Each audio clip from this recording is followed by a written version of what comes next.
என்னுடைய சித்தாந்தம் என்பது தேசியம், தெய்வீகம். மங்கட்டு சிங்கம் நேதாஜியும் பசுமன் முத்துராமலிங்கம் கண்ட பாரதம், வீர சாவர்கர் கண்ட அகண்ட பாரதம். அந்த வழியின் வெளிதான் இந்த திராவிடத்தை ஒழிக்க வேண்டும் என்ற சித்தாந்தம் என் மனதிலே தோன்றியது. எப்படி பசுமன் முத்துராமலிங்க தேவர் உயிரோடு இருந்த பொழுது மரியாதைக்கு கூட இந்த கூட்டத்தோடு நின்று போட்டோ எடுத்தது கிடையாது. அப்ப சொன்னேன், இத்தனை வருஷம் நீங்க இப்படிதான் ஜெயிச்சீங்களாடா, நீங்க ஒரு ஆம்பளை கூட இந்த பகுதியில நிக்கலையாடா? இத்தனை ஆண்டுகளாக இந்த வேட்பாளர்கள் இப்ப எங்க இருக்காங்க? திமுக இருக்காங்க. இன்னொன்று சொல்லுகின்றேன், நான் வேட்பாளராக அறிவிக்கப்பட்டவுடன் பல்வேறு தொலைபேசிகள் எனக்கு அழைப்பு வந்தது. இந்த வெற்றி என்பது எனக்கானதாக இருக்காது, ஒட்டுமொத்த சங்கத்திற்கானதாக இருக்கும், ஒட்டுமொத்த இந்து தர்மத்திற்காக இருக்கும், இந்து சனாதன தர்மத்தை தாண்டி மக்களுக்கானதாக இருக்கும். இது அதான் பாரதத்தின் உலக நாடுகள் உத்தமன், உலக நாடுகள் எல்லாம் உத்தம தலைவனாக ஏற்றுக் கொண்டிருக்க பாரத பிரதமர் நரேந்திர மோடிஜி அவர்கள் 27 சீட்டு பாரதிய ஜனதா கட்சிக்கு ஒதுக்கப்பட்டது. அந்த 27 சீட்டிலே பாரதிய ஜனதா கட்சிக்காரர்கள் தான் நிற்பார்கள் என்று சொல்லி முடிவு செய்யப்பட்டது. ஆனால் அந்த 27 சீட்டிலும் நம்முடைய சித்தாந்தத்தை உருவாக்கியவர் திருமாவளவன்ஜிக்கு சீட்டு கொடுக்க வேண்டும் என்று சொல்லி சொன்னவர் பாரத பிரதமர் நரேந்திர மோடிஜி அவர். ஏதோ ஒரு குளக்கரையிலே ஒரு தாய் பணியாரம் சுட்டு வித்துக் கொண்டு அங்க இருக்கக்கூடிய விவசாய மேலாண்மை செய்தார் என்பதை கூட மன் கி பாத் நிகழ்ச்சியிலே சொல்லக்கூடிய பாரத பிரதமர் நரேந்திர மோடிஜி என்னையும் ஆய்வு செய்து இந்த சீட்டை கொடுத்திருக்கிறார். இந்த வெற்றி என்பது எனக்கானதாக இருக்காது, ஒட்டுமொத்த சங்கத்திற்கானதாக இருக்கும், ஒட்டுமொத்த இந்து தர்மத்திற்காக இருக்கும், இந்து சனாதன தர்மத்தை தாண்டி மக்களுக்கானதாக இருக்கும். இது 20 ஆண்டு காலமாக பால்படுத்திக் கொண்டிருந்த இந்த மண்ணை மலராக்கிய பெரிய கருப்பனை வெளியேற்ற வேண்டும் என்று சொன்னால் அவரை வீழ்த்துவதற்கு, அந்த திமிங்கலத்தை, அந்த முதலையை வீழ்த்துவதற்கு இந்த திமிங்கலம் தான் சரியான ஆள் என்று சொல்லி நினைக்கப்பட்டவன். இன்னொன்று சொல்லுகின்றேன், நான் வேட்பாளராக அறிவிக்கப்பட்டவுடன் பல்வேறு தொலைபேசிகள் எனக்கு அழைப்பு வந்தது. அந்த அழைப்பிலே சொல்லப்பட்ட விஷயம், அமைச்சர் உங்களை பார்த்துக் கொள்கிறேன் என்று சொல்லுகிறார், நன்றாக பணி செய்ய ஒத்துழைப்பு செய்கிறேன் என்று சொல்லுகிறார் என்று சொன்னார்கள். நான் சொன்னேன், அண்ணன் எல்முருகன் அவர்கள் தான் எனக்கு சீட்டு கொடுத்தார், அவர் என்னை நன்றாக பார்த்துக் கொள்வார் என்று சொன்னேன். இல்ல நான் அந்த அமைச்சரை சொல்ல, இங்க இருக்க அமைச்சரை சொல்றேன். அப்ப சொன்னேன், இத்தனை வருஷம் நீங்க இப்படிதான் ஜெயிச்சீங்களாடா, நீங்க ஒரு ஆம்பளை கூட இந்த பகுதியில நிக்கலையாடா? இத்தனை ஆண்டுகளாக இந்த வேட்பாளர்கள் இப்ப எங்க இருக்காங்க? திமுக இருக்காங்க, எல்லாமே அங்கதான் இருக்காங்க. அப்ப என்ன அர்த்தம்? இவர் செய்யக்கூடிய சூட்சமம் மக்களின் சக்தியாக அல்ல, ஜனநாயகத்தின் சக்தியாக அல்ல, பணநாயகத்தின் சக்தியாக. 10 கோடி ரூபாய் கொடுத்தா வேட்பாளர் போயிடுவான். ஆனால் எதை கொடுத்தாலும் விலை முடிக்க முடியாதது, இவரை விலை முடித்து வாங்க முடியாது என்று சொல்லி பாரத பிரதமர் நரேந்திர மோடிக்கு தெரிந்த ஒரே காரணத்திற்காகத்தான் எனக்கு இந்த சீட்டு வழங்கப்பட்டிருக்கு.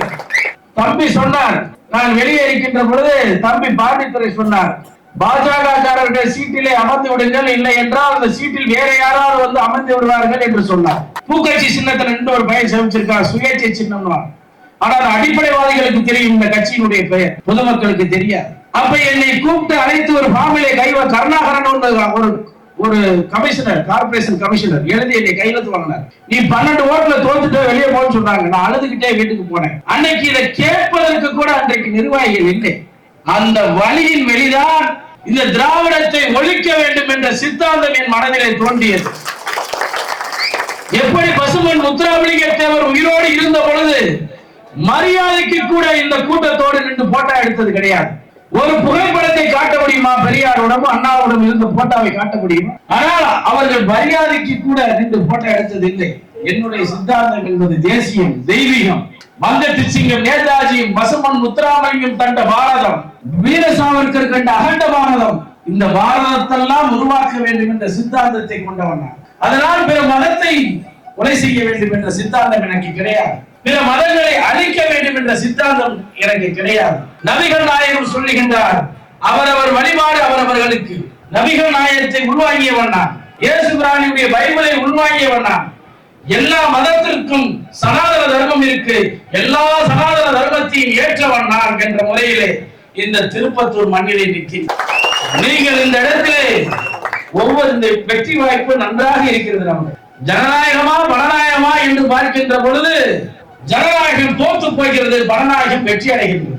ஆனால் இந்த முறை சரித்திரத்திலே இல்லாமல் பலநாயகம் தோற்க போகின்ற தேர்தல் இந்த தேர்தல். பலநாயகம் தோற்று வீட்டுக்கு அனுப்பக்கூடிய தேர்தல் இந்த தேர்தல். இந்த தேர்தலை நாம் வெற்றி பெறுவதற்கு அயராக பாடுபட வேண்டும். இரவு 2 மணி வரைக்கும் இங்கே பைடக் நடக்கும், சங்க பைடக்.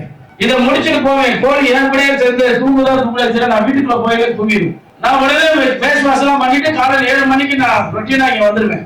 காரணம் என்ன? பெரிய கருப்பன் போன்ற பெரிய ஆளுகளை அடிப்பதெல்லாம் சாதாரண அடி இல்ல, சாதாரண விஷயம் இல்லை. எனக்கு பல்வேறு எதிர்ப்புகள் இருக்குது. எல்லாத்தையும் ஓவர் கம் பண்ணி தான் வர்றோம், எல்லாத்தையும் ஓவர் கம் பண்ணி தான் வேலை பார்க்கிறோம். ஆனால் என்னுடைய தலைவன் உத்தம தலைவன் வங்கத்தி சிங்கம் நேதாஜிக்கு நிகரும் குறையாத உத்தம தலைவன் பாரத பிரதமர் நரேந்திர மோடி அவர்களுடைய நம்பிக்கையை நான் பெற வேண்டும். அந்த நம்பிக்கை பெறுவதற்கு தான் அன்னும் பகலுமாக ஒரு நாளைக்கு 1 மணி நேரம் கூட நான் தூக்கம் இல்லாமல் அடைகிறேன் என்று சொன்னார் என்னுடைய தலைவர், தேசத்தின் மாலும் பிதாமகன் பாரத பிரதமர் நரேந்திர மோடியினுடைய நம்பிக்கையை பெறுவதற்காக. என் மீது பாரதிய ஜனதா கட்சியினுடைய தலைமை அண்ணன் நைனா நாகேந்திரன் அவர்களும், அண்ணன் அண்ணாமலை அவர்களும், அண்ணன் எல்முருகன் அவர்களும் எனக்காக பேசி எனக்கு இந்த இடத்தை கொடுத்திருக்கிறார்கள். காலை அதிகாலை சீட்டு கொடுத்த அடுத்த நாள் எனக்கு அதிகாலை 6:30 ஒரு தொலைபேசி வந்தது. என்ன தொலைபேசி என்று எடுத்து பேசினேன். அண்ணன் இந்த நாட்டினுடைய துணை ஜனாதிபதி சிபி ராதாகிருஷ்ணனை அழைத்து வாழ்த்து சொன்னார்.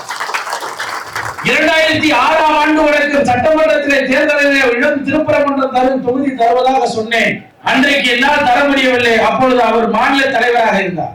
16 ஆண்டுகளுக்கு அப்புறம் உனக்கு இந்த தொகுதியை தந்திருக்கிறேன், நீ வெற்றி பெற்று என்னோடு வந்து இப்போ என்னை அலுவலகத்தில் சந்திக்க வேண்டும் என்று சொன்னார். அவருடைய ஆசையின் காரணமாக நான் நிற்கிறேன். எனக்கு திருமணம் செய்து வச்சவர் அண்ணன் சிபி ராதாகிருஷ்ணன். என்னுடைய குழந்தையின் பெயர் ராதாகிருஷ்ணன்.